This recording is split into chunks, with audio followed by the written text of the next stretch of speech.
زنجیروں میں جکڑا مردہ استاد۔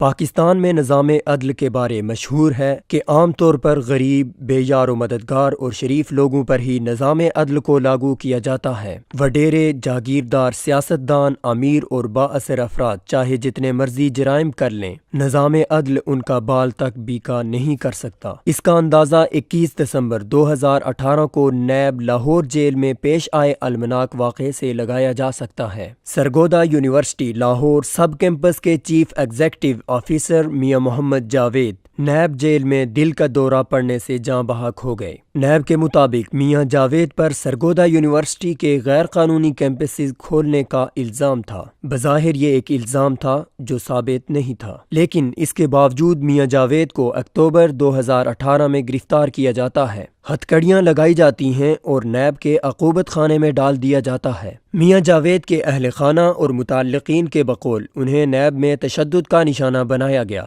صحت کی خرابی کے باوجود انہیں ہسپتال تک نہ لے جایا گیا۔ سوشل میڈیا صارفین بھی میاں جاوید کی ہتھکڑیاں لگی تصاویر شیئر کر کے نیب اور پاکستان کے نظام عدل پر شدید تنقید کر رہے ہیں، جہاں 400 سے زائد انسانوں کے قاتل راؤ انوار کو ہتھکڑیاں لگائی جاتی ہیں اور نہ ہی تفتیش کے لیے کسی عقوبت خانے میں ڈالا جاتا ہے۔ رسمی طور پر راؤ انوار کو حراست میں لیا گیا، لیکن دوران حراست خوب آؤ بھگت کی گئی، جس کی گواہی راؤ انوار کی تصویریں چیخ چیخ کر دے رہی ہیں۔ میاں جاوید سے پہلے پنجاب یونیورسٹی کے 70 سالہ سابق وائس چانسلر استاد مجاہد کامران سمیت دیگر اساتذہ کو بھی ہتھکڑیاں لگا کر عقوبت خانوں میں ڈالا گیا۔ سپریم کورٹ نے جب اساتذہ کے ساتھ اس رویے پر باز پرس کی تو ڈی جی نیب نے عدالت میں رو کر معافی مانگ لی۔ اس کے علاوہ ایک دینی مدرسے کے باریش اساتذہ کو بھی چند دن قبل ہتھکڑیاں لگا دی گئی تھیں۔ سوال یہ ہے کہ ہتھکڑیاں لگا کر جیلوں میں ڈالنا، تشدد کرنا، زنجیروں میں جکڑ کر اساتذہ اور غریب افراد کو قبر تک پہنچا دینا، یہ سب کچھ آخر ملزم جاگیرداروں، وڈیروں اور سیاستدانوں کے ساتھ کیوں نہیں ہوتا؟